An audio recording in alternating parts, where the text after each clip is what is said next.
Hammalarga assalomu alaykum.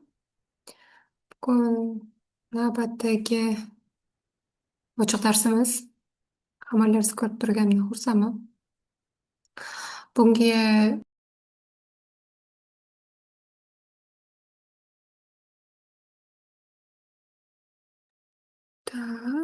ovozim o'chib qoldi.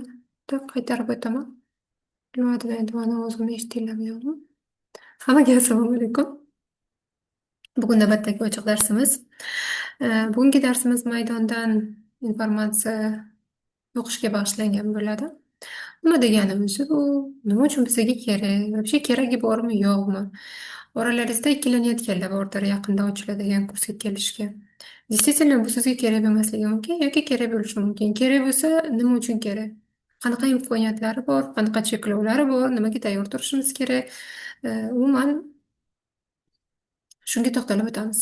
Bu ochiq darsimiz 7 aprel kuni start oladigan professional kursning ikkinchi moduli yoki maydondan informatsiya o'qish degan kursga bag'ishlangan bo'ladi. Ya'ni shu kursni qo'llab-quvvatlovchi ochiq dars bilasizlar, har doim har bitta kursni qilishdan oldin darsimiz bo'ladi. Bugungi darsda именно maydondan informatsiya o'qish professionallarga nima uchun kerak va professional bo'lmaganlarga nima uchun kerak? Просто oramizda o'zini ustida ishlab, hayotini o'zgartirishni xohlaydiganlar juda ko'p. Bularga nima uchun kerak? Ya'ni bu bilan to'qnash kelmagan odam bu bunga kerakmi, yo'qmi bilmaydi. Shu bilan tanishib o'tamiz.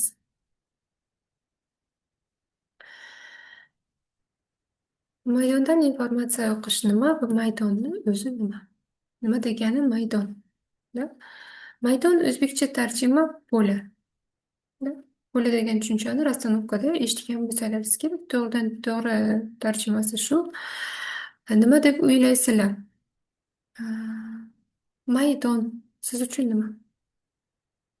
Sizni talqiningizda nima? Bu haqida eshitgansiz, bu haqida eshitmagansiz, yozib ko'ringlar. Eshitmaganlar minus qo'yib yuboringlar, bilganlar yozib yuboringlar. Bu siz uchun nima?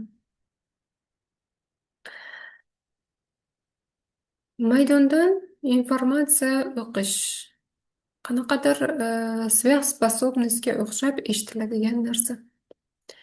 Va biz buni sverxspособность bilan aralashtirib yuborishimizga yetarli omillar bor.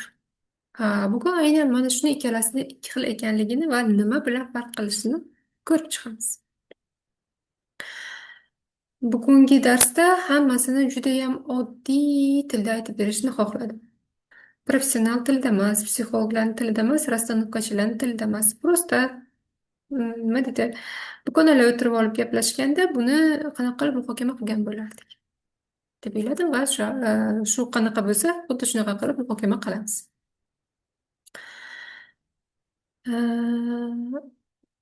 Bu dunyoda hamma narsa energiyadan iboratligini bilasizlar. Agar вообще fizika bilan qiziqib ko'rgan bo'lsangiz yoki oldlaringizdan обязательно shunaqa reelslar chiqib qolganki, что bizni eng kichik qismimiz molekula, molekulaning ichida atomlar bor, atomdan keyin proton, neytron, elektron, da, keyin ularni ham kichkina qismlar dальше qaraydigan bo'lsak, просто pustota. Ya'ni постоянно движениеga keladigan narsalarning eng kichkina частida umuman biz bo'shliqqa borib urilamiz oxir-oqibat. Umumiy oladigan bo'lsak, bizni hammamiz energiyadan iboratmiz va bizni atrofimizni energiyalar o'rab turadi. Xo'p, shunga nima bo'libdi? Buni nima aloqasi bor bizning hayotimizga? Inson har doim hayoti davomida mana shu energiyalar bilan to'qnashadi. Bu energiyalar bilan to'qnashishimizni natijasida bizada emotsiyalar, chувствоlar paydo bo'ladi. Va bu emotsiya va chувствоlarni biza qayta ishlaymiz, ya'ni yashab o'tamiz. Xuddiki bir nimagadir urilamiz va u bizdan o'tadi, biz yashab o'tamiz. Ba'zan buni qilolmaymiz va bu qilolmagan narsamiz eskluchon bo'ladi, ya'ni inkor qilingan. o'zimizni u narsa yo'q deb tasavvur qiladigan desak bo'ladi. Va natijada mana shu исключен qilingan narsalar mana shu energiya sifatida, quyuq energiya sifatida polida qolib ketadi. Va bu qolib ketgan energiya boshqa bir insonlar tomonidan qayta ishlashga to'g'ri keladi. Endi tasavvur qiling, вот bitta ofis. Bu ofisda kim ishlaydi deylik. Masalan, qanaqadir ishlab chiqarish korxonasini продвигать qiladigan, вот mebel ishlab chiqaradigan korxonani продвигать qiladigan menejerlar o'tirgan xona. Yonida yana bitta xona bor.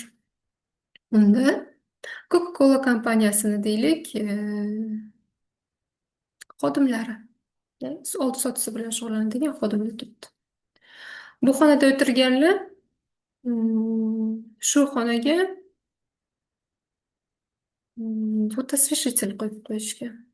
Ну, роскошный освежитель borda, вот shunaqa qo'yib qo'yishgan. Narigi xonadagi insonlar chekishni yaxshi ko'rishadi. Обязательно balkonga chiqib chekishadi, lekin ichkari kirgandan keyin uni hid o'zlariga o'tirgan bo'ladi va mana shu hid doim aralash. Ularning ichida, chekuvchilarning ichida bitta chekmaydigani bor. Chekmaydigan mana shu e, hiddan xolimi va xoli bo'lishning imkoniyati bormi? Va agar u chekmasdan turib baribir shu hidni hidlab shuni ichida o'tirgan bo'lsa, bu unga nisbatan adolatsizlikmi? Ikkinchi savol. Nima deb o'ylaysizlar? Birinchisida da hammaga приятно. Но shu ishxonada bitta inson borki, ну boshliq borki, doim настроенияsiga qarab ishchilar bilan muomala qiladi. Настроение har doim har xil. Настроение nimaga bog'liq? Aytaylik, uni xotini kasal, deylik invalid. Ba'zan u bilan spravlyatsiya qila oladi, ba'zan spravlyatsiya qila olmaydi. Qaysidir kuni uxlamasdan qarab chiqishiga to'g'ri keladi deylik. Bolalari o'zini bo'ynida, shunaqa deylik. U bugun asabiy bo'lib kelganda, siz bugun juda zo'r настроение bilan kelganingiz bilan kunni oxirida xuddi unga o'xshagan настроениеga tushib qolmasligingizni garantiyasi bormi? Yo'q. U albatta siz ichingizdan kamchilik topib urishib berishi mumkin yoki umuman nima uchundir ham urishib berishi mumkin. Замечание berishi mumkin. Va bilasiz, mana shu настроение заразно. Sizga ham o'tdi. Oddiy narsalar. Nimaga buni aytyapti deb o'ylayotgan bo'lishingiz mumkin-da, голову не морочите. Aslida mana shu oddiy narsalar orqali biz polani yaxshi tushuna olamiz. Polada xuddi shunaqa, xuddi hid, xuddi настроение tarqaladiganda bizni обработанный energiyalarimiz o'tdi ketdi, необработанныйsi yashab o'tmagan emotsiyalarimiz, чувствоlarimiz yoki вот этот energiyalar просто o'sha yerda o'tirdi. Xuddi anu sigaret yeydida yoki xuddi mana boshliqni настроениесida. Biz shuni ichida turibmizmi? Biz u bilan tam yuzlashyapmizmi? Bizda bu narsa bor hayotimizda. Va bu hayotimizda bo'lmasligini birdan bir imkoniyati o'sha yerdan ishdan ketish yoki tam продленкада ishlashda, вот nima deydi? Onlayn ishlash. No, hayotda qanaqa? Hayotda bu sizni oilaviy tizimingiz haqida. Shu oilada qancha odam bo'lsa, shu oilani tizimi, tasavvur qiling, sizni oilangiz, ajdodlaringizda bobo buvalaringiz bor, ko'pchilikda hayot, ota-onangiz bor, sizni oilangiz, sizni bolalaringiz, balki sizni farzandlaringiz farzandi bordir. U dunyoni har qaysi burchagida bo'lgani bilan bular uchun zamon va makon degan narsa yo'q. Dunyoni har burchagida bo'lsa ham, ular uchun umumiy bitta polya bor. Va bizni tanamizni masalan chegaralari bor. Uni ham xuddi shunaqa chegarasi bor. No, u bizni tushunchamizdagi chegaraga to'g'ri kelmaydi. U boshqacha. Uni ichiga faqat mana shu oila tizimidagi insonlar kiradi. Va ular birgalikda e, вот biri osh pishiryapti, hidi chiqyapti. Ikkinchisi там ko'mir yoqyapti, hidi chiqyapti-da. И вот все вместе shu bilan nafas olamiz. Hammamiz birgalikda. И polani o'qish bu yerda nima uchun kerak? Вот siz o'tiribsiz. Mana shu davrada kimdir ko'mir yoqyapti va rosa siz bo'g'ilyapsiz. Va eng interesli joyi kimni ko'mir yoqayotgani va вообще ko'mir yoqilayotganidan siz bexabar bo'lasiz. Ya'ni bizda ko'rinarli dunyolar bor, ko'rinmas narsalar bor va buni hech kim inkor etmaydi. Bu bilan hammalaringiz soplikassatsiya qilgansizlar, to'g'rimi? И mana shu paytda e, o'sha kim nima qilayotgani va nima sizga nafas olishga xalaqit berib sizni zaharlayotganini вообще bilmagan joyingizda polani считывать qilayotgan paytimiz kim ko'mir yoqayotganini ko'ra olamiz va mani nima bo'g'ayotganini ko'ra olamiz. Ungacha man bo'g'ilayotgan bo'lsam, astma bo'lganman deb undan tabletka ichishim mumkin. Doktorga borishim mumkin. Tam nafas mashqi bajarishim mumkin.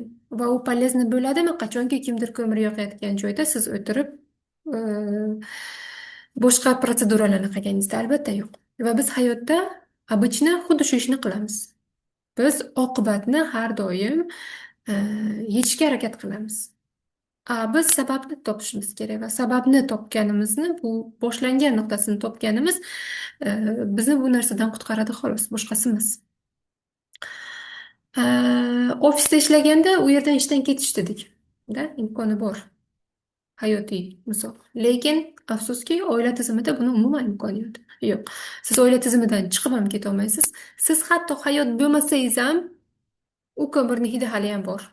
Yoqqan odam hayot bo'lmasa ham. Ya'ni bo'ldi, mana shu xonani ichida o'sha narsalar hammasi bor. Kim nima qilgan bo'lsa, hammasi bor. Va bu yerda yaxshi narsalar ham ko'p, конечно. Va biz e'tiborimizni hozir именно negativga qaratamiz, chunki bu yerga hamma o'zini qaysidir muammosini yechish uchun keladi. Yaxshi hayotdan va yaxshi hayotini maqtashga yoki u qayerdan kelganini eslashga hech kim kelgani yo'q, to'g'rimi? И bu yerda chiqib ketishning imkoniyati yo'q. Bu imkonini beradigan narsa biz buni ko'rishimiz va o'sha ko'rinmas bog'liqliklarni ko'rishni boshlaganimizda bo'lani o'qish orqali biz tushunamiz, что kimdir ko'mir yoqyapti va buni to'g'rilashni imkoniyati yo ko'mirni o'chirish yo qanaqadir gazdan himoya qiladigan narsani taqishimiz va bu bizni asrab qoladi. Bo'ladi informatsiya o'qishni oddiy logikasi tushunarli. Plyus minus qo'yib yuboringlar.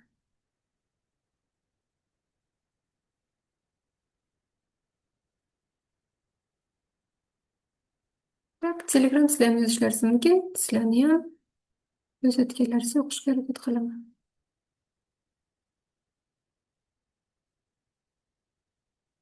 Ovoz hammada pastmi? Telegramda vishli shu problema, shuning uchun Zoom skачать qilib qo'yinglar. Даже registratsiya qilishlaringiz shart emas. Просто ссылка orqali kirsalaringiz to'g'ridan-to'g'ri kirib ketasizlar.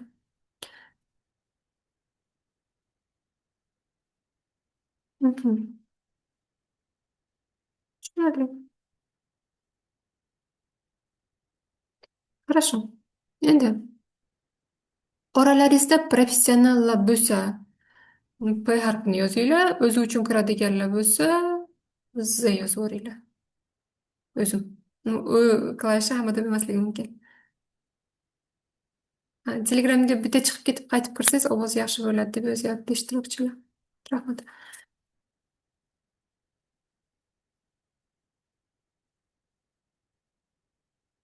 Мгм. Профессионал, профессионал.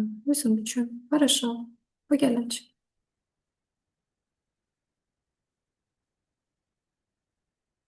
Мгм. Yaxshi. Mhm. Tamam. Давайте unda o'zi uchun kelganlar, o'zi uchun buni o'rganishni xohlaganlar qanaqa imkoniyatlarga ega bo'lishini qarab chiqamiz. Chunki hatto professional bo'lsangiz ham baribir buni avvalo istang istamay o'zingiz uchun xohlaysiz, to'g'rimi? O'zimiz uchun nima foydasi bor? Biz qachonki buni to'g'ri o'zimizdan boshlanadi. Хорошо. Biz qachonki buni o'rgansak, ya'ni bu yerdagi informatsiyani o'qishni o'rgansak, bizga nima foyda beradi? Birinchi, tasavvur qiling, siz ko'rinmas svetlarni ko'rishni bilasiz. Bu sizga birinchi beradigan imkoniyati yoningizdagi insonni nima xohlayotganini aniq ko'rasizda o'lsin. U aytayotgan narsasini emas, nima xohlayotganini bilasiz. Конечно, bu bilan yashashni o'rganishga to'g'ri keladi. Bugun darsim borligini o'ylaganimda bitta o'quvchimni gapini esladim. Sababi shunaqa bo'lyaptiki, yonida o'tirgan odam nima deyishdan qat'iy nazar, man u qayerdan kelayotganini, qanaqa blokligini, qaysi o'ziniki, qaysi o'ziniki emasligini, qaysi родовойligini, qaysi установкаligini, qaysi aytayotgan gapi travmasi ekanligini ko'radigan bo'lganman. Biz ilgari poliga qo'yib qarasak ko'rardik-ku, man endi hech qanaqa qilmayapman, poliga qo'ymasam ham ko'rinyapti, deb aytgani esimda. Bu bilan yashash ham zo'r, ham qiyin. Nimaga? Chunki endi hech kimni aldolmaydi. Дальше siz o'zingizni ilgarigidaqa tutolmaysiz. Ikkinchi tomoni miya faqat shu bilan ovora bo'ladida. Дальше bu bilan nima qilishni ham, конечно, kursda o'rganamiz agar shunaqa narsa bo'lsa-yu va sizni bu напрягать qilsa. Siz yoningizdagi odam nima xohlayotganini ko'rasiz. Turmush o'rtog'ingiz sizga baqirayotgan paytida обычно o'zingizni униженный his qilib, mani mensimaydi deb bo'lga kiradigan bo'lsangiz, bu safar boshqacha bo'ladi. Turmush o'rtog'ingiz baqirayotganda, u nimaga baqirayotganini ham ko'rasiz, nima deb baqirayotganini ko'rasiz. Aslida u sizga aytayotgan so'zlar emas, uni orqasida turgan narsalar muhim bo'ladi. Siz uni tushunishni boshlaysiz. Va ikkinchi zo'r tomoni, baqirayotgan paytda birdaniga унижение ilgarigida his qilayotgan bo'lsangiz, bu qayerdan kelayotgani va hozir bu odamni kim bilandir chalkashtirayotganingizni, miya o'zi xohlagancha nima deydi, bitta insonni ikkinchisi bilan identifikatsiya qilayotganini, chalkashtirib borayotganini ko'rishni boshlaysiz. Miyamizni shunaqa zo'r xususiyati bor. Qanchalik zo'rligini bilmadim. No, qiziq. Biz nimanidir tushunmasak, bilmasak, u o'zi встраивать qiladi. Reelslarda ko'rgansizlar, masalan, вот прям mashhur praktika. Miya qanaqa qilib buni o'zi chizishi. Flamingo bilan yana qaysidir qushni, ikkita тоже то ли попугайчик. Вот bittasi yashil, bittasi rozовый qushni teskarisiga bo'yab qo'ygan. Keyin uni unga qarab turasiz nechadir sekund, undan keyin ko'zingizni olasiz, keyin uni rang sizini ko'rsatadi.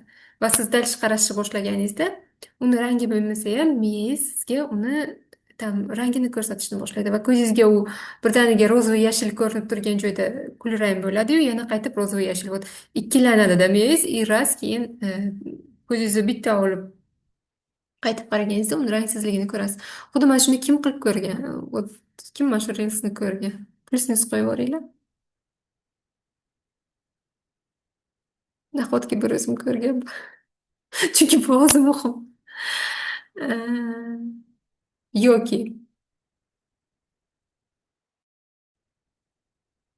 Yoki kelinglar bunaqa deylik. Yo'q, sahnaga chiqganim yo'qda, Nilufar bo'lsam tashlaverardim. Boboda oldimdan chiqib qolsa tashlayveraman. Guruhga joylashishga harakat qilaman. Telegramdagilarchi ko'rganmisizlar shuni? Ну, конечно, hammada rekomendatsiyasi bir xil narsa chiqmaydi. Mayli psixologik narsalarni ko'p ko'raman uchun, balki faqat man uchun u mashhur tuyulayotgandir. Bo'lishi mumkin. YouTube'da yozib ko'rishlaringiz mumkin. Mozg bilmagan narsasini дорисовывать qilishi haqida yozib ko'rsalaringiz chiqadi. Yoki telefonni oldingiz, oyingizni ovozlari yoki farzandingizni ovozi boshqacha keldi. Обязательно mana bu yoqda уже xavotir ko'tariladi.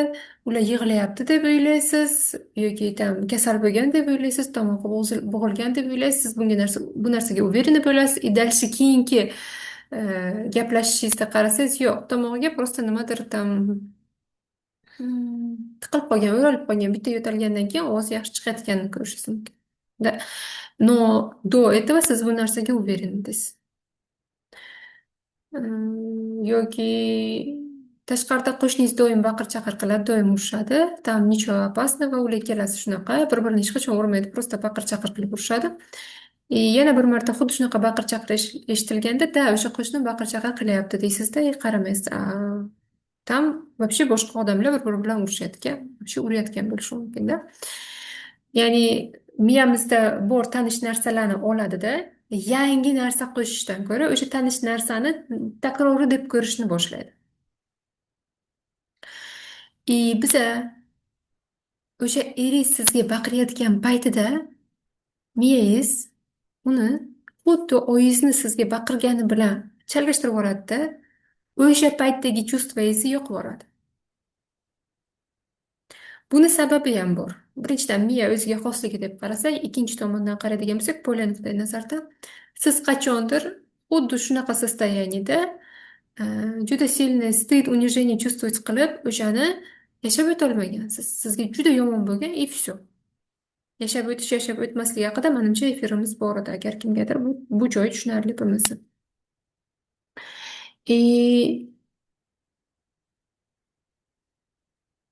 Именно mana shu joyda siz o'sha joyga tushib qolganingizda, o'zingizni o'sha 2 yoshli yo 5 yoshli bola sifatida униженный чувствовать qilayotganingiz yoki keraksiz чувствовать qilayotganingizni ko'rib qolasiz. Va natijada qarang, eringiz nimaga baqirayotganini ham ko'ryapsiz. O'zingiz nimaga bu holatga tushganingizni ham ko'ryapsiz. Va odatiy janjalingizni yana tashkil qilishning imkoniyati bormi bu yerda, nima deb o'ylaysizlar? Вот все очевидно. Ko'rinmaydigan narsalarni ko'rdingiz. Va xo'p, mayli, bu bilan nima qilish yoqib tursin. Вот endi просто avvalgiday o'zingizni tutib bilasizmi? Yo, plyus yo minus qo'yinglar.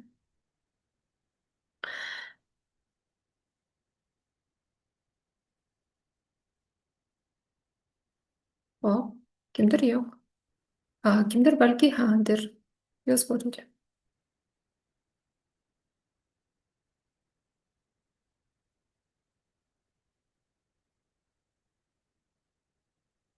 Mhm. Yo'q. Endi birinchisi, sizga bu очевидно bo'ladi. Ertaga ikkita darsga qatnashganingizdan keyin siz buni hamma narsani hammanikini ko'ra olasiz emas. Albatta, bu tajriba bilan keladi. Lekin birinchi ko'rayotgan narsalari siz uchun bu hamma narsa bo'lib tuyuladi. Va miya nimadir o'rgandida, u o'sha o'rgangan narsasini qilaveradi va bu narsada opti oshaveradi. Siz ilgari piyozni qanaqa to'g'rardingiz? Hozir piyozni qaramasdan to'g'raysiz, to'g'rimi? Bunda ham xuddi shunaqa. Yillar o'tgan sari siz bu narsani juda yaxshi o'qiydigan bo'lib boraverasiz. Va bu sizga dunyoqarashingizni o'zgartirishga, umuman biz orzu qilgan o'sha ichki xotirjamlikka kelishga bu prям mani nazarimda eng maksimal yordam beradigan narsa. Nimaga? Chunki bizda shunaqa narsa bor. Bizga tushunarsiz bo'lgan narsa har doim strashno. Ee, siz tushunmaysiz nimagadir birdaniga tam ikimiz turmush o'rtog'ingiz mayli yoki bolangiz o'zini boshqacha tutishni boshladi yoki tam ishxonada kimdir o'zini birdaniga boshqacha tutishni boshladi yoki har safar o'zini siz mana bunaqa qilganingizda mana shunaqa tutadi. Siz har doim unga yuragingizni ochib, e, o'zingizni yaqin hisoblab, uni maqtay boshlaganingizda yoki yaxshi ko'ra boshlaganingizda, u обязательно sizni e, mensimaganini ko'rsataveradi. Va bu har doim shunaqa. И sizga непонятно nimaga shunaqa. Непонятно bo'lgan paytda bizga qanaqa o'zingiz ikkita holatingizni qarab ko'ring. Nimaga shunaqaligini tushungan paytingizda qanaqasiz va nimaga shunaqaligini tushunmagan paytingizda qanaqasiz? Tushunmagan paytingizda nimalar his qilasiz? Давайте shu hissiyotni o'zlaringiz yozinglar. Man nima bo'layotganini tushunmaganimda qanaqaman? Nima bo'layotganini tushunmagan nafsa qanaqa? Nima bo'layotganini tushunmagan mahliyo qanaqa? Nima bo'layotganini tushunmagan там Zarina qanaqa? Jahlim chiqadi. Da. Nimaga? Chunki все не по плану. Nima qilishni bilmayman. Jahlim chiqadi yo o'zimdan, yo insondan. Trevoga bo'ladi. Da. Qo'rqish bo'ladi. Da, trevoga boshlaydi. To'g'ri. Qo'rquv sizni qamrab olishni boshlaydi. Tupik, tupetь qilasiz. Da. И bu yerda bizga tushunarli bo'lishni boshlaydi. O'zimni qadrsiz qilamanda. Chunki qarang, вот как раз o'zimni nimaga qadrsiz qilaman? Chunki menga tushunarsiz bo'ldi. И дальше miyam qolganini risovat qiladi. Mani eng ko'p takrorlaydigan, yashab o'tolmaydigan joyimni o'sha yerga tashlab yuboradi. O'zimni qadrsiz his qilishim mani ba'zi travmalarimni oqibatida bo'lgan bitta holat va bu juda ko'p hayotimda chiqsa o'shani his qilaman. Man bu yoqda aytaylik, manda bu man uchun унижение bo'lsa bu, stid bo'lsa bu ko'tariladi. Da? Bu keyingi etapda tushunarsiz bo'lsa bizga tanish bo'lgan bir nima og'riqni ko'tarib yuboradi. Напряжение his qilamiz, to'g'ri. Endi biz bolada informatsiyani считывать qilishni bilganimizda bu yerda bizaga bu понятно bo'lishni boshlaydi. Ha, men tushundim nimaga shunaqa. Da, пока u bilan nima qilishni bilmasangiz ham, siz uni tushundingiz nimaga bunaqa ekanligini. Tak, birinchi 5 yil buni to'g'irlashga harakat qilib kelayotgan vaqtingizni endi tejaysiz. Endi o'sha vaqt yo'qotmaysiz bu narsani to'g'irlashga. Tushunib bo'lganingizdan keyin. Energiya ekonom qilasizmi? Qilasiz. Har safar bir xil состояниеga tushaverganingizda qanchalik energiya ketayotganingizni his qilasizmi? Вообще qo'rqqaningizda, urushganingizda, jahlingiz chiqqanda yo хотя e, televizor ko'rib turibsizu, siz uchun juda ham больно bo'lgan kinoni ko'ryapsizu, e,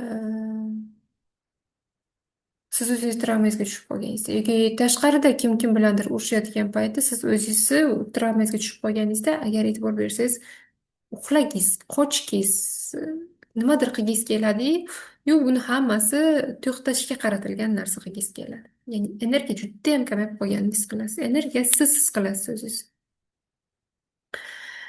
Demak, bu yerda biz o'zimizni energiyamizni bekorga yo'qotishdan chiqamiz. Endi keyingi foydamiz. Biz har doim hamma narsani nima bilan hal qilamiz? Aqlimiz, logikamiz bilan, analiz bilan hal qilamiz. Va bu bizga qanchalik yordam beradi? Da, masalani aql bilan yechish kerak. Lekin siz aqlli xotinsiz. Sizga baqirishganda aqlli xotin nima qilishi kerak? Jim turishi, mudri bo'lishi kerak. Va siz jim turish, mudri bo'lishni repetitsiya qilyapsiz. Necha yildan beri yozinglar. И bu sizlarga qanchalik yordam berdi? Ya'ni jim turishda turganingiz yomon, demak baqirish kerak degani emas. Вообще просто aqlli bo'lganlaringiz sizga qanchalik yordam berdi? Plyus minus qo'yinglar. Logika bilan uylagan narsalaringiz har doim ham shunaqa bo'lib chiqadimi? Logicheskiy mana shu odam umuman yordam bermaydi. Aqliy bo'lishdan charchadimda. Aqliy bo'lishdan man ham qattiq charchaganlardan bittasi bor. Ya'ni mana shu yo'nalishda aqlli bo'lishda-da. Aqlli degan ramkani ichiga tiqib yuborgan narsalarimiz o'zi aqlli emas, udobniy. Bu yoqda yana tushunchalar almashib ketgan. Aqlli qiz bunaqa qilmaydi deb aytilgan narsalarni ichida hammasi udobniy narsalar va biz buni aqlli deb o'ylaymiz va biz aqlli bo'lish uchun harakat qilamiz. Bo'lani o'qishni bilganimizda aqlimiz keng ko'ringa o'tadi. Ya'ni biz bo'lada nima bo'layotganini tushunamiz va mana shu aqlli aqlimiz orqali buni endi hal qila olamiz.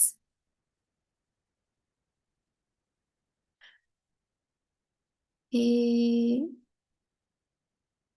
biz ko'rona nimadirlar qilmaymiz. Hal qilishimiz kerak bo'lgan joyda hech narsani ko'rona qilmaymiz. Biz endi buni orqasida turgan narsamizni bilamiz. Biz endi nimaga o'zimizni shunaqa qilayotganimizni bilamizmi? Demak, bu yerda logikamiz bilan emas, ichki o'tkilik, ichimizdagi qanaqadir xohishlar, ichimizdagi rezonanslarda shularga qarab turib nima qilishni o'rganamiz. Va bitta eng yaxshi yordam beradigan joyi ham bor. Bizda takoy problemli bo'lgan narsa жертва agressor. Kimni hayotida жертва agressor naqasi dinamikasi bor. Balki spasatellar ham bordir. Жертва agressor spasatel o'zi bir kishida har bittasi bo'ladi. Kim bilandir bunisi, kim bilandir bunisi bo'lishi bo'ladi. Va ko'pincha keling eris bilan siz жертва, eris agressor va u manipulyator. Bu narsadan chiqib ketish prям juda qiyin. U narsani e, masalan unaqa deganda bunaqa de, bunaqa deganda bunaqa qilish kerak, unaqa qilganda bunaqa qilish kerak degan narsani o'rganib chiqib ketolmaysiz. Buni birdan bir yo'li yoningizdagi odamni считывать qilish. Va yoningizdagi odam hozir sizni manipulyatsiya qilayotganini bilish. Faqat siz считывать qilolmaysiz. Siz uni boshidagidek lavushkasiga har doim tushaverasiz. Har doim yana shunaqa bo'ldi, yana aldandim. Bu жертва agressorda shu bitta ssenariy takrorlanaveradi. Shu joniga tegib keladi, holi ham qolmaydi. Endi boshqacha bo'laman deydi, yana tushadi. Yana tushadi. Polida informatsiya считывать qiladigan odam manipulyatsiyalarni bittaga sezishni boshlaydi. Nima qilyapti hozir sizga skrytый давление o'tkazyaptimi? Hozir sizga chiroyli gapirib turib sizni aybdorlikka tiqyaptimi? O'zini qanaqadir ko'rinmas o'yinlariga taklif qilyaptimi? Siz buni prosta o'qiy olasiz. Va xuddi o'sha narsaga reaksiya bildirmaslik, o'sha o'yinga kirmaslik orqali chiqib keta olasiz xolos. Uni noto'g'ri qilayotganini isbotlab emas, uni ayblab emas, unga xuddi o'zidaqa zarba berib emasda. Обычно biz shunaqa yo'llarni tanlagimiz keladi, aqliyman deymiz, oldindan rejalashtiramiz. Yo'q, bu narsalar hech qaysi ishlamaydi. Именно biz uni считывать qila olganimizda, u taklif qilayotgan o'yinni ko'rganimizda biz prosta bu o'yinga kirmaymiz va o'zimizni pravilalarimizni установить qilishni boshlaymiz. Faqat shu narsa orqali u joydan побеждать qilsa bo'ladi. Жертва agressorga tushib, расстановкада yoki чтение поля orqali buni ko'rishni o'rganganlar bo'lsa oralaringizda, manda bu bor deb yozinglar yoki bu sizlarda qanaqa ishlagani haqida yozinglar. Chunki oralaringizda professionallar bor. Va ularni hayotida bu narsa bo'lmaganiga ishonmayman, chunki professionallarni juda ko'p qismi жертвада bo'ladi. Erim bilan o'rin almashib, жертва agressor spasatel bo'lib turamizda, tushunaman. Keyin отношениyalarimizni lучше qila olish imkoniyati bor. Nimaga? Chunki boshqa odamni yaxshiroq his qilishni boshlaganimizda faqat o'zimizni dunyomiz, o'zimizni bollarimiz, o'zimizni interpretatsiyalarimiz, o'zimizni e, miyamizni chalkashtirib ko'rgan nechidamiz reallikni ko'rishni boshlaganimizda boshqa odamni yaxshiroq his qilishni boshlaganingizda u nima xohlayotganini, siz nima xohlayotganini farqiga borganimizda demak отношенияларimiz lучше bo'ladi. Va siz yoningizdagi insonga reaksiya qilishni o'rganasiz. O'tmishingizga emas. Вот прям самый больной joyimiz biz har doim yonimizdagi insonga emas, yonimizdagi insonni kimgadir o'xshatib yoki situatsiyani kimgadir o'xshatib doim o'zimizni o'tmishimizga reaksiya bildiramiz va bu reaksiya o'tmishdagi daqa reaksiya bo'ladi va o'sha yerda qanaqa qilib bundan o'tolmagan bo'lsak, bu yerda ham o'tolmaymiz va takrorlab yuraveramiz. Va yo'q joydan просто konfliktlarga kirishimiz kamayadi. Va albatta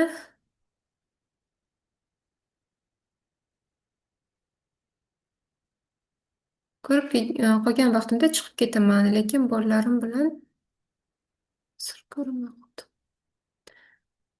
Bolalarim bilan bog'liq vaqtlarda ko'rib turib ham chiqib ketolmayman. Hali shuni ustida spokойно o'tirib ishlamadim. No qarang, bolalar bilan bo'lgan paytda ko'rib turib chiqib ketolmayapsiz, lekin ko'rmaganingizdagi reaksiyangizni qilmayapsiz yoki qilayotgan qadamlaringiz, ko'rib bo'lganingizdan keyin qilayotgan qadamlaringiz осознанно, oqibatlarini bilyapsiz va baribir ilgaridaqa reaksiya qilmaysiz. Chiqib ketolmagan taqdirda ham. Bu yerda energiyangiz точно ekonom bo'ladi. Bu уже plus. Va albatta biz xohlagan narsa pul. Pulda bu nima yordam beradi? Pulda ham xuddi shunaqa his qiladigan bo'lsak, biz pulni orqasida nima turganini, pul xohlayotganimizda aslida nima xohlayotganimizni ko'rib tursak, pulni slivat qilayotgan paytimizda biz nimaga slivat qilyapmiz, nimani yopishga urinyapmiz, nimani to'xtatishga urinyapmiz, nimaga ega bo'lishga urinyapmizda, pul ustida bu narsalar juda ko'p bo'ladi. Mana shu narsalarni o'qishni boshlaganimizda pulni ustidagi nagruzkasini kamaytirganimizda u biz bilan yaxshiroq aloqada bo'ladi va u hayotingizga ko'p kirib chiqishni boshlaydi. Va unaqa yutqazadigan решенияларni, pulga doir yutqazadigan решенияларni qilishdan to'xtaymiz.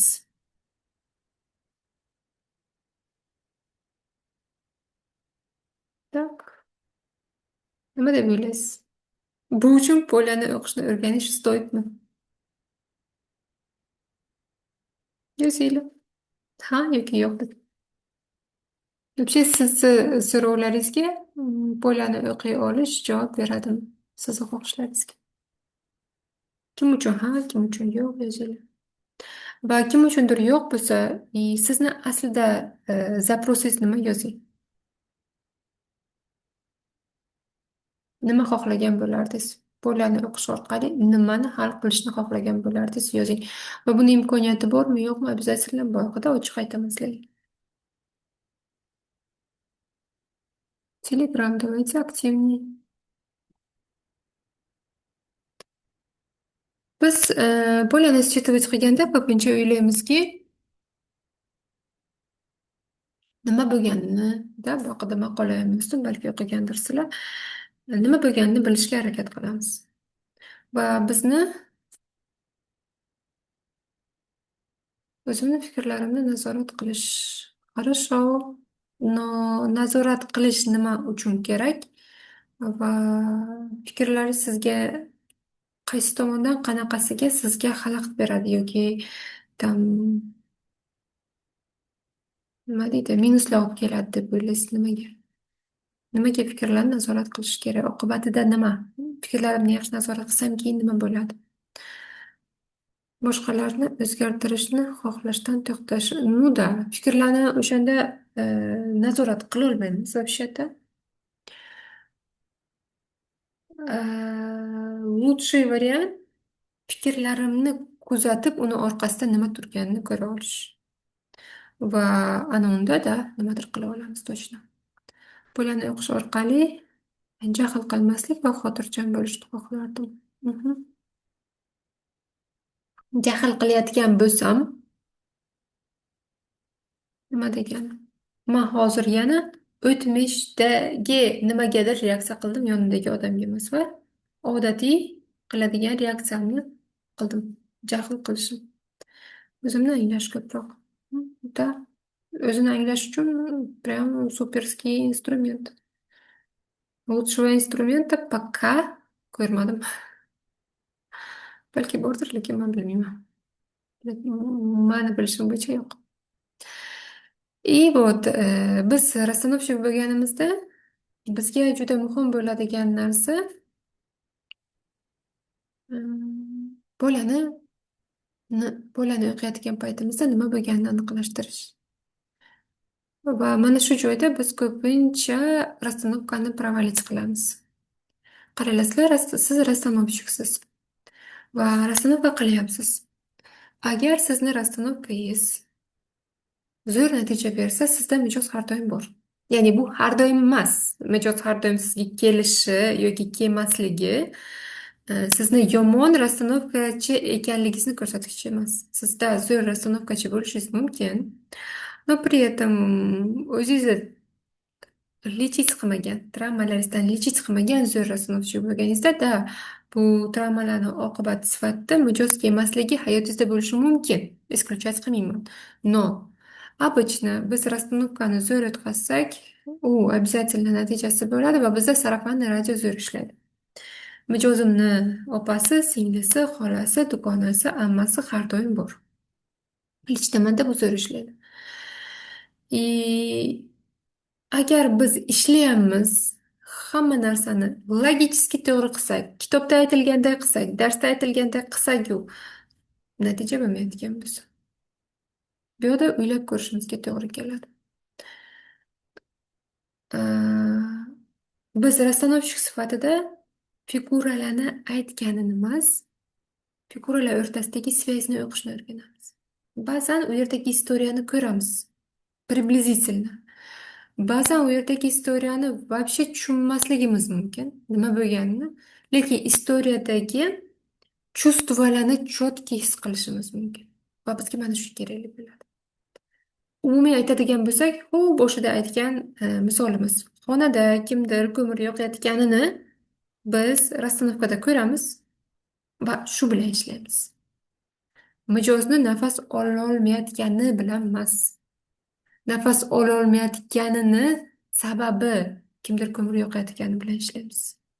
Balki bu ko'mirni egasi hayotni tark etgan va u ko'mir hali yonayotgandir. Biz uni o'chirishimiz mumkin. Endi ko'mir kerak bo'lmasligi mumkin va endi yoz kelgan bo'lishi mumkin. Buni qishda yoqib qoldirgan va yoqqan odam xonadan chiqib ketgan, ya'ni hayotdan ketgan. Va siz e, haliyam ko'mir bilan zaharlanayotgan yoki yozda o'zi shunaqa ham tashqarida 45 bo'lganda sizni xonangizda 70 va siz o'lib qolay deyishingizga sal qolgan bo'lishi mumkin. Вот понятно shu joy? И biza bu yerda mana shuni ko'rishimiz kerak, mana shuni to'g'irlashimiz kerak va bo'lani o'qish mana shu uchun kerak bo'ladi va rasstanovщикni qiladigan ishi nima bo'lganiga ishimiz yo'q. Ba'zan o'sha ko'mirni kim yoqqanini ham ko'ra olmasligimiz mumkin. Bizni vazifamiz mana shu ko'mirni yoz kelgan bo'lsa уже o'chirish yoki tam 10 yil oldin ko'mir yoqilardi, hozir уже gaz borligini tushuntirish.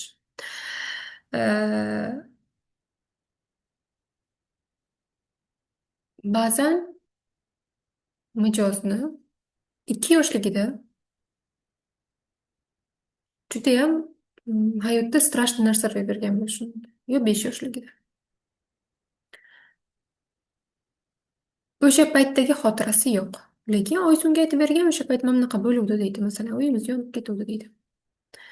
Yoki tam yiqilib tushgansan qattiq deydi. Yoki avariyaga uchraganmiz, qo'limda bo'lgansan deydi. Rasstanovkada u kelgan muammosini sababi o'sha bo'lishi mumkin. Va u xotirasida logichески bu narsani bilmasa ham bo'ladi, bu narsa ko'rinishni boshlaydi.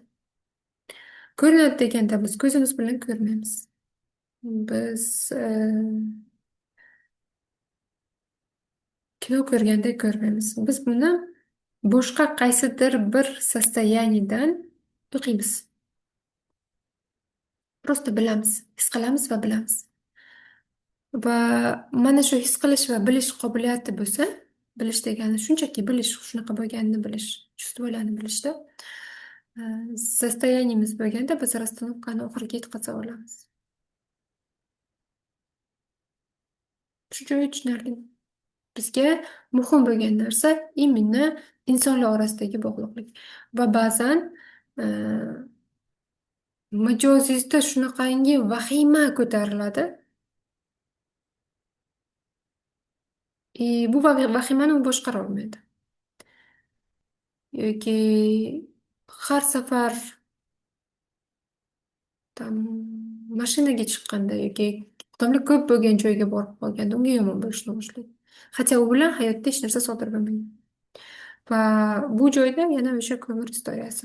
Undan oldingi qaysidir predkasi bilan bo'lgan juda qattiq silniy чувство bor. Va bu чувство прожить qilinmagan. Masalan, uni o'ldirib yuborishlariga sal qolgan deylik. Yoki nohaq qamab qo'yishganda yoki yana nimadir shunga o'xshash narsa u bilan sodir bo'lgan. Va o'sha buvisi bilan va buvi bu narsani yashab o'tishni imkoniyati yo'q. Buni izlari qoldi va aynan uni hayotida bu bor. Va bu paytda biz shunchaki buni uniki emasligini bilishimiz va uni egasini aniqlab qaytarishimiz yetarli bo'ladi. Bu oddiy ko'ringani bilan albatta buni qilish ham unaqa ish emas, lekin bu ichida yashab uni to'g'irlashga, uni ko'rmasdan turib to'g'irlashga qilgan harakatlarimizni ichida bu mo'jiza ko'rinadi. Chunki boshqachasiga buni imkoniyati yo'q.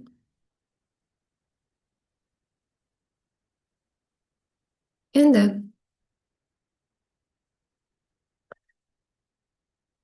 eng yaxshi foydalaridan biri bu bizni podsoznaniyemiz yoki anglay olmaydigan narsalarimizga dostуп berilishi. Har bitta biz bilan bo'ladigan muammoni haqiqiy, истинный sabablarini ko'ra olishimiz yoki tayinli bo'lgan, hech kimga aytilmagan, yashirilgan ajdodni qanaqadir sirlarini ko'ra olishimizni imkoniyatini beradi. Ya'ni бессознательныйga доступ beradi.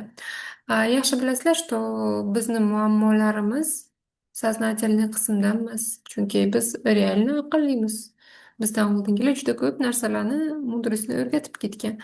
Biz ularni hammasiga amal qilyapmiz, lekin nimagadir hech narsa o'xshamayapti-ku. Ular xato aytdimi? Yo'q, ular to'g'ri aytdi. Lekin ularni aytgani bizda ishlamayotgani sababi bizda birinchi podsoznaniyada turgan narsa ishlaydi. Сознанiyadagi emas. Сознательный частimizdagi emas.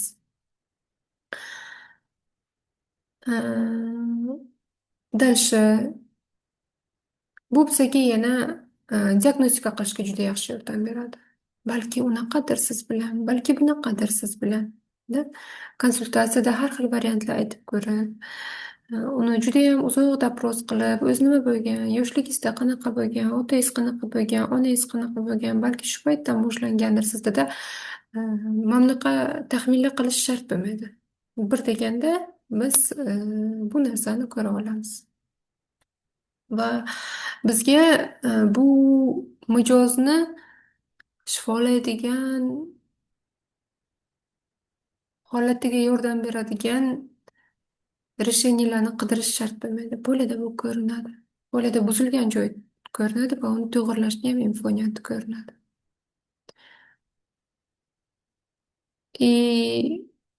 Siz bu narsani har xil his qilishingiz mumkin. O'zingizni tanangizda, mijozni tanasida bo'layotgan narsalar orqali, mijozni harakatlarida, mijoz shularni aytayotgan payti aslida o'zini qanaqa his qilayotganda, mijoz emas, figura, chalkashib ketdim, figuralarni harakati, bir-biriga bo'lgan munosabati va shunga qarab biz bu narsani his qila olamiz. Har doim ham aytilgan narsa 100% shunaqa bo'lib chiqmaydi. Sizlarda bo'lganmi, masalan, mijoz kelib nimadir aytgan, ishlayotgan paytlaringiz вообще boshqa narsa chiqqan. Shunaqa narsa uchratganmisizlar. Oralaringizda professionallar bor. Shuning uchun shunaqa savol. Ya'ni mijoz aytgan ma'lum rostdan ham shunaqa bo'lib chiqadimi?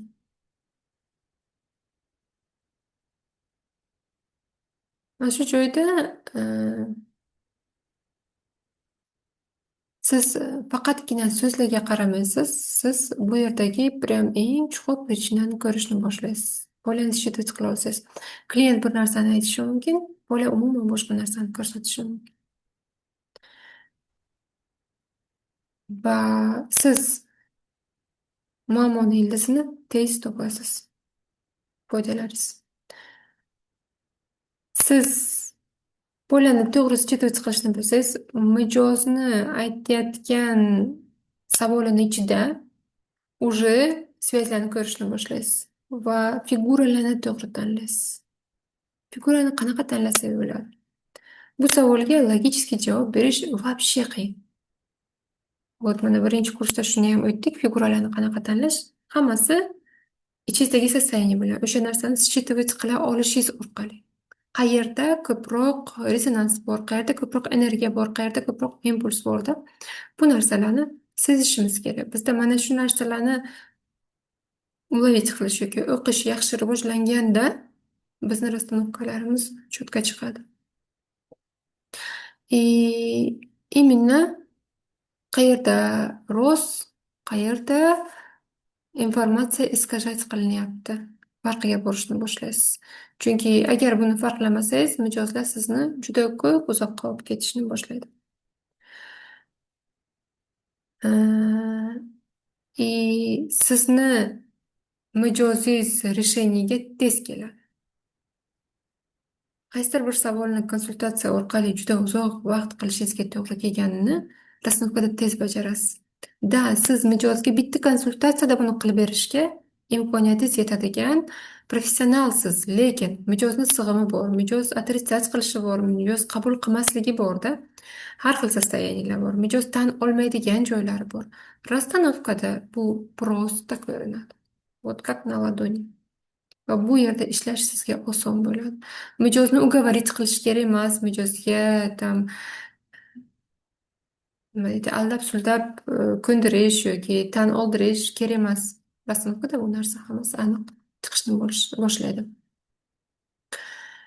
Э, Siz o'qishni bilsangiz, qaysi joyda klient yoki figura fantaziya qilyapti, qaysi joyda realniy dinamika, qaysi joyda rezonans, qaysi joyda yo'q bu narsa. Farqiga borasiz va shu paytda ishlaringiz toza tiniq bo'ladi. Agar siz polyani считывать qila olsangiz, protsessni endi qayerga olib borishni, uni qanaqa qilib yashab o'ttirishni bilasiz. Masalan, qarang. Sizni oldingizga e, og'irroq travma, nima masalan, yo'qotish travmasi bilan keldi. Ikkita mijoz. Ikkalasi ham turmush o'rtog'ini yo'qotgan. Yo farzandini yo'qotgan mijoz. Siz poliyada считывать qila oladigan bo'lganingizda, ikkalasi bilan bir xil ishlamaysiz. Uni psixikasi qaysi joyini ko'tarishni bilasiz, qaysi joygacha olib borishingiz mumkinligini bilasiz, qaysi joyda uni hozir o'rangiz qilishingiz mumkinligini bilasiz. Va biri bilan qanchadir joygacha yashab o'tasiz. Birini bilasiz, что hozir buni hammasini ko'tara oladi va biri bilan oxirigacha ishlab bera olasiz. Ya'ni biz oxirigacha ishlab bera olishimiz har doim bizga bog'liq emas. Mijozni состояниесini doim чувствовать qilishimiz kerak, sig'imini чувствовать qilishimiz kerak. Vaqtida to'xtatishni bilamiz, vaqtida davom ettirishni yoki yana ham chuqurlashishni bilamiz. Va shu paytda o'zingizni eng katta foydangiz. Hamma narsani o'zingizni yelkangizda olib yurmaysiz. Mijozni muammosini ham, uni hal qilishni hamda buni poliga ishonib topshirasiz va pola orqali ishlaganingizda siz выгораниеga kelmaysiz. Juda katta energiya yo'qotib, sizga yomon bo'lib, bir haftalab uylab. Man prям честно aytaman, mijozlar bilan konsultatsiya o'tkazishimda birinchi yilda Mijoz muammosini oldindan yozib borardi. Biz предварительно anketa to'ldirib borardim. Keyin man uni naqasiga qarab, javoblariga qarab gipoteza tuzardim. Mani uylantirardi. Qanchalik man buni yecha olaman? Qanchalik bu narsaga mani o'zimni aqlim yetadi? Ba'zi joyda mani o'zimni hayotim xuddi shunaqa-ku, o'zimnikini yecholmagan degan joylariz chiqadi. Rasstanovkada bunaqa emas. Rasstanovkada xuddi shunaqa siz o'zingiz yecholmagan joyda kelgan bo'lsa ham, uni yechib berishni yo'llari bor. Ya'ni o'zingiznikini u yoqqa вывалить qilmasdan, просто uni polasida siz sistemada kichik bo'lib kirasizda, uni polasida buni yechimini ko'rasiz. Va unga yecha olasiz. Balki unda ko'rganingizda, balki o'zingizda ham yechimga kela olarsiz. Balki undan chiqib turib o'zingiznikini borib yetishga tayyor bo'lib ko'rib qolgan bo'lsangiz, siz o'zingiznikini alohida rasmga olib yecharsiz. Ya'ni bu joyda ancha e, holatingiz yaxshi bo'ladi.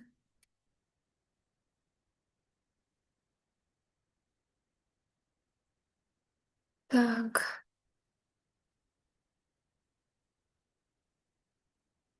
mijoz boshqa narsa haqida gapiradi. Og'riq beradigan narsa ko'pincha boshqa narsa bo'ladi. O'sha og'riqni gap orasida bir lahza aytib o'tadi, o'zi e'tibor ham qilmaydida. Bu mana shu joyini agar bo'lani считывать qilsangiz, mijoz mana shuncha gap aytadida, o'shancha gapini ichidan bittasi sizni prям ko'rasiz, ko'p o'sha yerda energiya, и o'shanga tsepляться qilasiz. O'sha orqali siz tezgina e, sababga chiqa olasiz.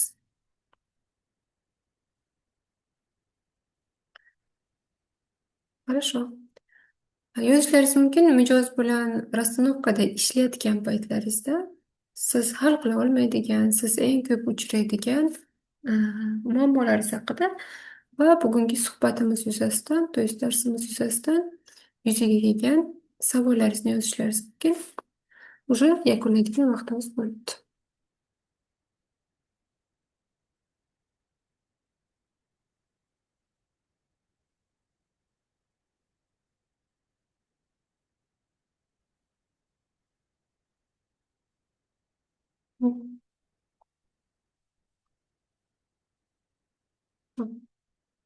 Savollaringizni yozganlaringizcha man bo'lib o'tadigan mm, dars haqida aytib o'taman. Bu kurs haqida. Bu kursda biz nima qilamiz? Mana shu o'qishni rivojlantiramiz. Bizni e'tiborimiz har bitta muammoni nima qilish kerakligida emas. Bizni e'tiborimiz o'qishda bo'ladi. Va biz to'g'ri o'qiy olishni o'rgansak, muammoni sababini ham topishni, muammoni hal qilishni ham o'rganamiz. Chunki u yerda nima buzilganligini ham ko'ra olamiz, to'g'ri o'qishni bilsak. Va biz ishlayotgan paytda har xil mijozlar bilan ishlaymiz. Qaysidir mijoz ustiga yana ikki qop narsa yuklasangiz ham yashab o'tib bera oladigan bo'ladi. Такой травмированный, но chiniqqan. Ikkinchi bitta mijoz travmirованный va oqibatda zo'rg'a yashab yuribdi.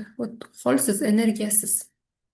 Tashqarida harakati ko'pdir, но энергетический, да, или психологический holati yaxshi emas. Biz buni ko'ra olishimiz kerak va ular bilan ishlashni yo'lini bilishimiz kerak va bu joyda ba'zan mijozlarga resurs berishni o'rganishimiz kerak. Resurs bilan ishlashni o'rganamiz. Расстановкада qaysidir joyda juda katta истощение bo'layotganini sezib, bu joyda resurs kiritishni, mijozni resursni holatiga olib kelishni o'rganamiz. Qanaqa resurslar bo'ladi? Ba'zan resurs e, travmasini oqibatidagi resurs bo'lishi mumkin, lekin undan tashqari biz qo'liga qo'yishimiz mumkin bo'lgan resurslar. Ular bilan ishlashni o'rganamiz. Просто tashqaridan yordam sifatida qo'yishimiz mumkin bo'lgan resurslar bor. Ular bilan ishlashni o'rganamiz. Undan tashqari polida sir degan narsa borda. Mijozingiz bilmaydi. Mijozingiz ota-onasi biladi, lekin hech kimga aytmaydida. Shunga o'xshash narsalar hayotimizga juda ko'p ta'sir qiladi. Biz исключать qilgan narsa bu meniki emas, buni ko'rmayman, buni hech kim eshitmasin, bu sharmandalik yo bir narsa deb ko'mib qo'yilgan narsa обязательно keyingi avlodni oldidan kattagina bo'lib, o'zini holatidan ko'ra ancha kattagina bo'lib chiqishni boshlagan. Va u hayron, bu qayerdan chiqdi? Bizda unaqalar yo'q, lekin mani oldimda nimaga bu narsa chiqdi? Mana shu sirni qanaqa qilib topishni o'rganamiz. uni o'qishni o'rganamiz, farqiga borishni o'rganamiz. Nimaga bizda qanaqadir xavus qo'shilinadi? Xavus qo'shilganini sababi nima bo'ladi o'zida? Bunaqa paytda o'zimizni qanaqa tutishimiz kerak? Qachonki mm, figuralar hammasi biri tog'dan biri bog'dan gapirsa nima qilamiz? Bu bilan tanishib chiqamiz. Так, yana hozir dastur, Zarnigor dasturini bitta tashlab o'rmanga. Vaqt bilan ishlashni o'rganamiz, zamon bilan, makon bilan ishlashni o'rganamiz. Ya'ni biz ba'zan mijozni qo'yamiz, yana kerakli figuralarni qo'yamiz. Uni aytayotgan narsalari mijozni hayotda вообще yo'q bo'lishi mumkin. Bu joyda ba'zan mijoz kim bilandir taqdiri tutashgan va mijozni figurasida hozir вообще buvini figurasi o'tirgan bo'lishi mumkin. Va bu buvini aynan mijozni yoshidagi yoshligi bo'lishi mumkin. Va bu joyda agar biz vaqtni, makonni farqlashni bilmasak, тоже xavos boshlanadi. Chunki figura yo'q, man aniq shuni his qilyapman, manda bo'lgan desa, e, mijoz yo'q, man hayotimda unaqa narsa yo'q deyishi mumkinda. Va bu joyda qaysi birida mijoz aldayapti-yu, qaysi birida переплетение, buni farqlashni o'rganamiz. Так, hozir mavzuga qarab o'taman. Chunki ketma-ket esimda yo'q. Demak, maydonda informatsiya o'qish, energiyalarni o'qiy olish, kuzatish, a, figuralarni joylashuvi, rasstavkachi tili bu nima ekanligi. Figura qanaqa tursa nima degani. Figura o'zini qanaqa tutayotganda bu nimani bildiradi. Mana shu narsalarni o'rganib chiqamiz. Masalan, figura yerga qarasa nima bo'lyapti, osmonga qarasa nima bo'lyapti, orqasini qilib tursa nima bo'lyapti. Mana shu narsalarni o'qishni, ya'ni o'zimizni tilimizda bu nima ekanligini o'rganamiz. Zamon va makonni aytdim, vaqt bilan ishlashni aytdim, resurs bilan ishlashni aytdim, sir bilan ishlash, ko'rinmas dog'lar, rasmovkachi o'zini travmasiga tushib qolganda nima qilish, katta figuralar bilan ishlash, arxetiplar bilan ishlash, o'lim bilan hayot o'rtasida qanaqa ishlash kerak bo'ladi, shu bilan ishlaymiz. И plus sotsial rasstanovkalar. Rasstanovka bilan ishlaganda biz faqat ajdod bilan emas, biz undan kattaroq narsa bilan ham bog'langan bo'lamiz va shu narsalar bilan ishlashni o'rganamiz. Hammalaringizni taklif qilaman. 7 aprel kuni start. Bir oy davom etadi. Bir oy davomida birga bo'lamiz. Mavzularni o'tamiz, birgalikda praktika bajaramiz.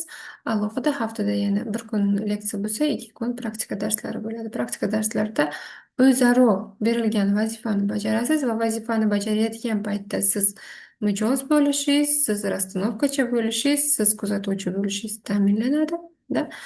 Bir u bir bo'lasiz va bu paytda siz mijoz sifatida sizga ishlab berishadi. Bu asosiy maqsad emas, lekin ishlash kerak, ko'p mijoz kerak. Mijozni qayerdan olamiz? O'zimizni oramizdan-da. Va bu как bonus mijoz sifatida sizga ishlab berishadi. Shuningdek, rasstanovkachi sifatida siz ishlaysiz, yoningizda kurator bo'ladi. Bemalol har doim yordam olishingiz mumkin. Ikkilangan joylaringizda savol berishingiz mumkin. To'g'irlash kerak bo'lgan joylarni обязательно kurator sizga to'g'irlab berib, qo'llab-quvvatlab turadi. Ya'ni bizda xato qilding emas, ishimizni yaxshilash uchun yana nima kerak bo'lsa, qo'shimchalar aytiladi. Va birgalikda praktika bajarasiz. Rasstanovkani birinchi marta bajarayotgan bo'lsangiz, kursni tugatgandan keyin bu sizlarga strashno bo'lmaydi, chunki guruh ichida siz rasstanovka уже bajarishni boshlagan bo'lasiz. Demak, hammaga kattakon rahmat. Kimga откликаться qilgan bo'lsa, kim uchun bu muhim bo'lsa, hammalaringizni taklif qilaman. Qolganlarga ham rahmat. Sog' bo'linglar, yaxshi dam olinglar.